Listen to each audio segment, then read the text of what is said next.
Bonjour à tous et bienvenue dans cette quatrième vidéo sur HTML, CSS, la série de tutoriels.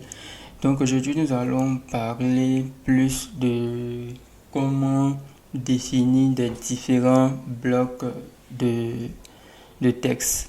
Et nous allons voir comment créer des boîtes, comment gérer les différents espaces entre ces boîtes-là. Donc on va commencer déjà par créer une div.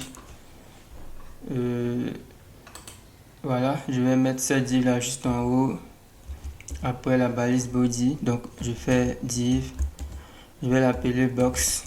Voilà, ok, pour le moment il n'y a rien, donc on va venir l'identifier au niveau CSS. Voilà, donc je vais rajouter ça juste ici. Donc je fais point box et puis on va mettre un background color et on va mettre light cyan comme background color. On va lui donner une hauteur. Bon, l'auteur, on va dire qu'il fait 500 pixels et on va lui donner une largeur. Bon, si on met 500 pixels aussi, ça, bon, on va mettre la hauteur à 300 pixels, c'est mieux. 300 pixels et puis la hauteur à 500 pixels. Voilà. Maintenant, on va voir aussi ce qu'on appelle les marges. Donc, mais avant, on va mettre d'abord une bordure. Donc, comme bordure, je vais lui donner 5 pixels, comme ça, pour que ça soit quelque chose de solide. Voilà. Et puis, au fur et à mesure que nous allons mettre, on va voir aussi les marges. Donc, pour rajouter des marges, on va utiliser le margin. Bon, il y a deux types de marges. Il y a le padding et il y a le margin. On va tester avec le margin. Vous allez voir le résultat par vous-même. Je vais mettre 10 pixels de margin et vous allez voir. Voilà. Donc, vous voyez, quand je mets 10 pixels de margin, vous voyez la marge qu'il y a entre le composant et les autres composants. Vous voyez qu'il a laissé carrément un espace. Mais il y a un autre type de margin, c'est qu'on peut décider de ne pas mettre de margin partout, mais mettre uniquement le margin par rapport au bas. Donc je vais venir définir, je mets margin-bottom. Et là, vous voyez que j'ai retiré les autres margins et j'ai juste mis un margin par rapport au bas. Donc je peux mettre par exemple 50 pixels de margin. Vous voyez un peu la différence. Ou 25 pixels de margin. Il y a aussi un espacement qu'on appelle le padding. Donc le padding, on va le mettre à 10 pixels et vous allez voir. Voilà. Donc vous voyez un peu la différence entre le padding et le margin. Vous ne sentez pas vraiment la différence. Voilà.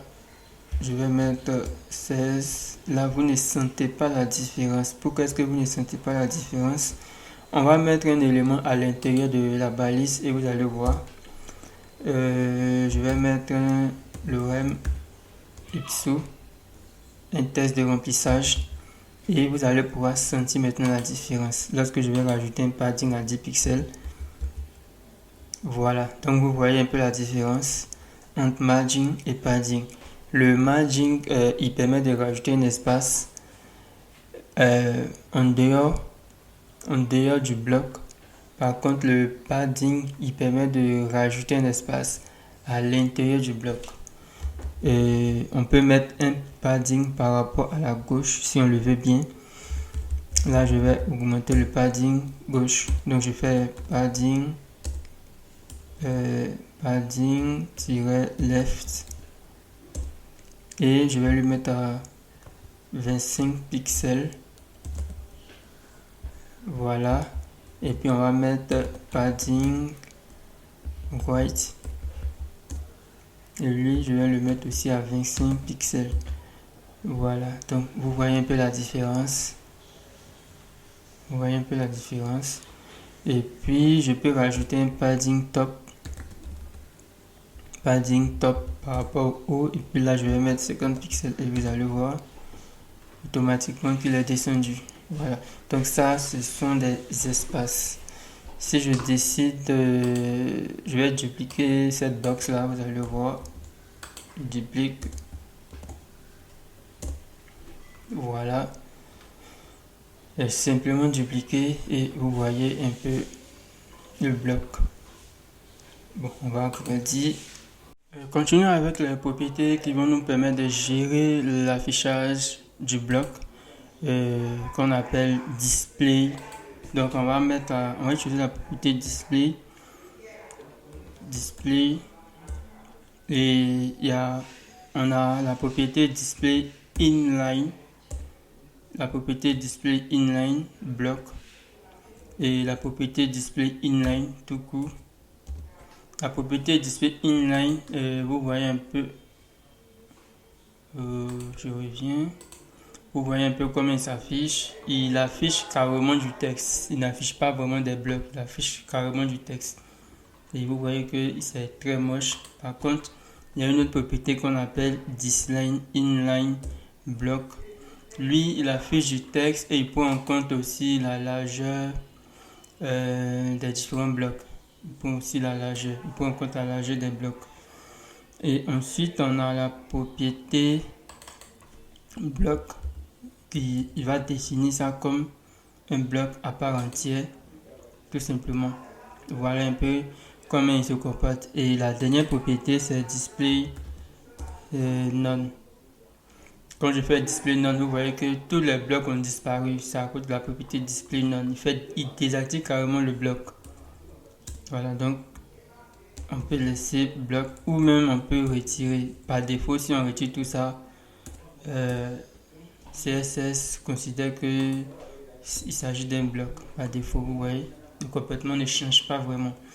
Donc maintenant, merci d'avoir suivi cette petite vidéo. Donc vous saviez utiliser non seulement comment mettre un background, comment définir une taille, comment définir des bordures, des marges, et il y a aussi la possibilité de définir des arrondis aussi. Par contre, on a utilisé border, mais il y a aussi des arrondis. Pour définir des arrondis, on va mettre la propriété border-radius et on va définir l'arrondi. Si je mets 10 pixels, il va mettre 10 pixels pour tous les bords. 10 pixels ici, 10 pixels ici, 10 pixels ici. Par contre, si je mets 25 pixels, 10 pixels et 25 pixels, vous voyez que il y a des bords qui ont 10 pixels et il y a des bords qui ont 25 pixels. Ça change un peu. Ça change un peu le style. Voilà. Par contre, si je mets une seule fois, il va mettre 10 pixels pour tout. Je peux mettre 4 pixels même si je veux. Il arrondit les bords de 4 pixels, tout simplement. Donc ça, ce sont les border radius. Il y a aussi des ombres, box shadow, box shadow, box shadow. Voilà. Je vais définir la valeur comme ça. Je mets 10 et 15 pixels et je vais mettre la taille. Bon, on va mettre ça en light, en green yellow, comme ça. Box shadow, désolé, c'est cette erreur là. Voilà, donc vous voyez un peu l'ombre derrière cette box là. Voilà. Donc, merci d'avoir suivi cette petite vidéo. C'est vrai qu'il existe plusieurs propriétés CSS. Vous pouvez aller sur d'autres plateformes. Sur Google, vous allez taper propriété CSS. Propriété CSS et vous allez trouver d'autres sites qui vous permettront d'apprendre d'autres choses à faire en CSS. Donc merci d'avoir suivi cette vidéo. Si ça t'intéresse de continuer à apprendre à coder, d'apprendre le développement de façon générale, je t'invite à t'abonner à cette chaîne et d'activer la cloche des notifications. À bientôt.